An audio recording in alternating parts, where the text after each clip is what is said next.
Welcome to Chef Richard's Kitchen today.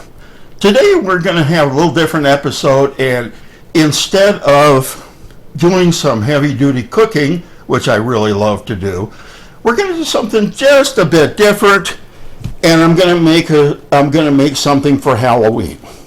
Now Halloween's coming up in a couple of days, and most all of us are used to going out and we're used to getting a couple bags of candy to give out to the kids. All right. About 4 or 5 years ago, I was watching as the parents went by with their kids, and no matter how rainy it was, no matter how cold the wind was blowing, ice, snow, whatever, they're always out there with the kids, as they should be, as good parents will be.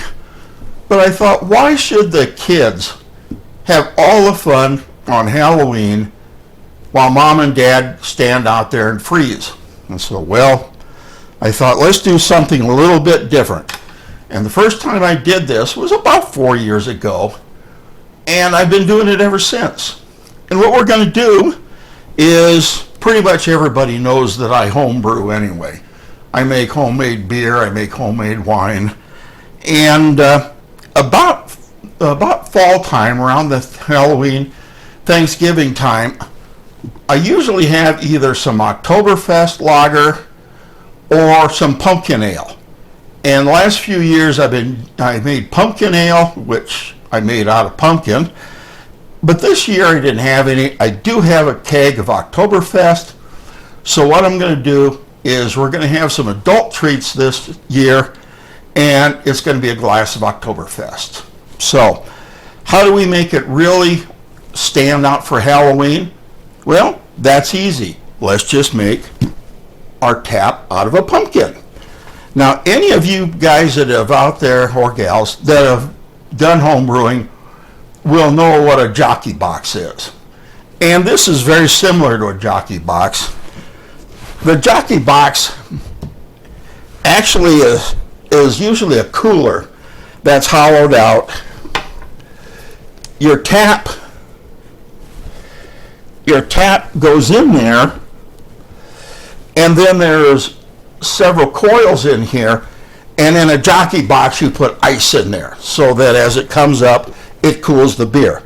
Well, in this case we're not going to do it that way. What we're going to do is we're just going to have the pumpkin as the holder for the tap. What I do with the keg is I take it and I put it in a bucket, and I take and I put some ice down around in there. That keeps it cold. And the only you have to worry about is keeping it cold this far. All right. Now, some of these that have their kegs way on the other side of the building, and it comes up to the tap, what they'll do is they'll have a cooler down there, or a jockey box. It's usually with refrigeration, not ice, but it cools it again as it's coming out the tap. We're not going to do that. Like I say, we only have about 3 feet to go. So we're just going to go ahead and cool the keg to keep it cold, and then just run it right up. Okay, now here's pretty much the real guts of the brewing setup, or the tap. On the left, we'll see the cylinder. That's the keg. Now, this is a little different keg than what you usually get when you go and get a keg at the grocery store or the brewery. For years, these kegs were used by the soda manufacturers. And what they did was they put their syrup in these. And they're made by either Cornelius Manufacturing or Firestone Manufacturing, and hence the name Corny kegs. And that's the only name they've got. Firestone ended up having to live with that, although they didn't especially like it. But yeah, these are Corny kegs that usually, when you carbonate beer, it's about 30 pounds per square inch. When you dispense it, it's about 5, something like that. These kegs hold working pressure up to 130 psi. So they're more than adequate for anything that we do, and they're a full 5 gallons. And a beer batch is 5 gallons. Now, on the keg, we see a couple of things. Right here, we see the lid, and the lid is, where you clean it, where you put the beer in. Put it in there, and here is your safety release valve. And that's one thing you always want to make sure is working, is your safety release valve. Now there are two push valves on each keg. One of them is right here, and this one, and they're labeled here, out and in. This is the output, and this is the input valve. The input is gas, and the output is the liquid beer. All right, so when we put these together, what we're going to do, we're going to put the line from over here in our carbon dioxide tank. Now, the gauge on the left is the tank pressure, and that also shows how much pressure is in there. By the way, the needle's down the red right now because I have it turned off. The other gauge is the working pressure, and it's going to be set about 5 pounds. All right, the red knob is just to adjust the pressure. Now, when we turn the tank on here, you see how the tank pressure goes up and we're in the green zone. We're fine. We'll take the valve here for the carbon dioxide, and we'll go ahead and we'll put that on the inlet side. Now, as soon as we have our pumpkin made, we're going to go ahead and we're going to put the pumpkin tap on this here, and then, well, to drink or to test it, I guess we really have to have a glass of beer, don't we? So we'll come right back. What we're going to do for our parts is it's extremely simple.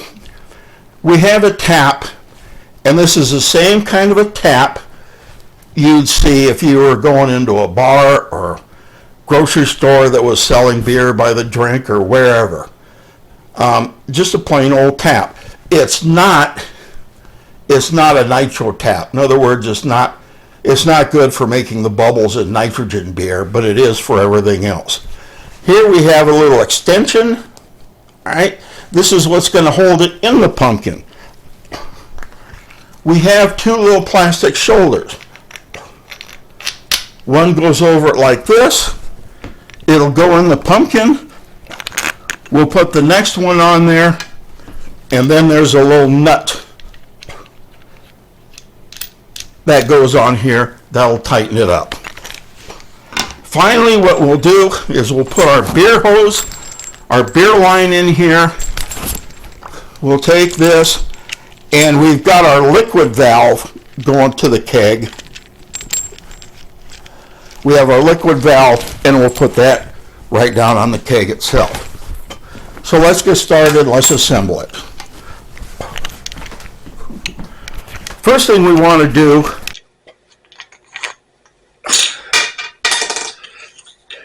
is just take the tap, the extension, and the shoulder, and let's go ahead and put that into the pumpkin, just like that.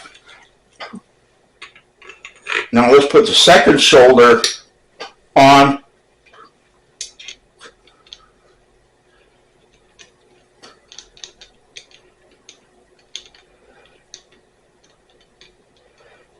And we'll put the nut. Sometimes when I'm trying to get this nut on here, I think the only real nut is me for doing this. All right, there we go.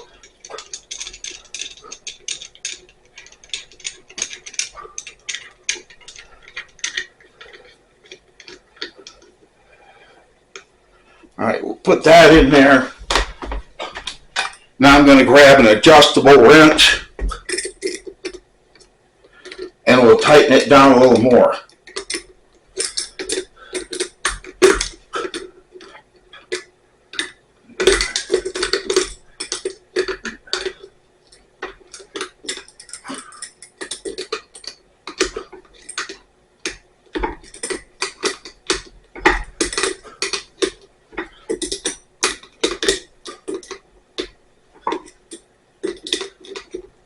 All right, there.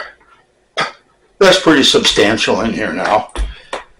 You often hear these adjustable wrenches called a crescent wrench. And the reason for that is the original adjustable wrench was made by the Crescent Tool Company. And just like the refrigerators were all known as Frigidaires because Frigidaire came out with the first one, they were always known as the Crescent wrench. All right, now let's go ahead and put our beer line in there. I'm going to take and I'm going to put this through the back hole right here.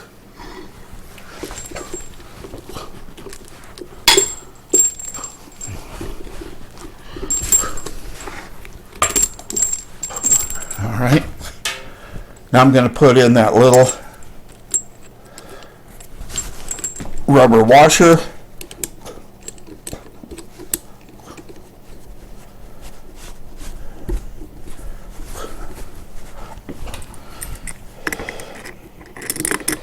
And now let's fit this on. All right. All right, last off, we're going to put the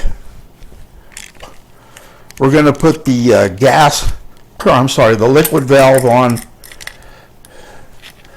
And let's go ahead and let's tighten that up. Because the last thing we want is this to leak. And we'll put this down, press this down on the liquid side of our keg. All right. Now, everything's ready. We put our lid back on. We have our beer lines hooked up. When we go to put our glass in here, what should we get? We should get beer.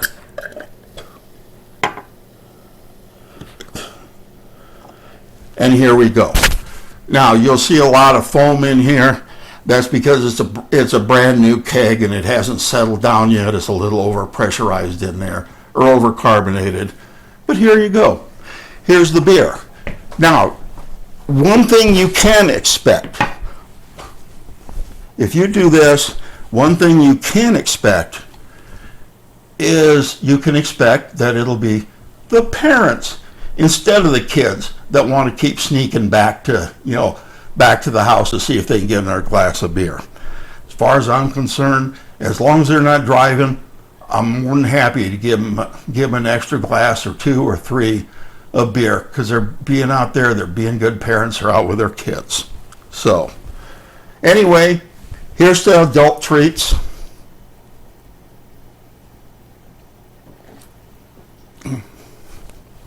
Oh, that's good, if I do say so myself.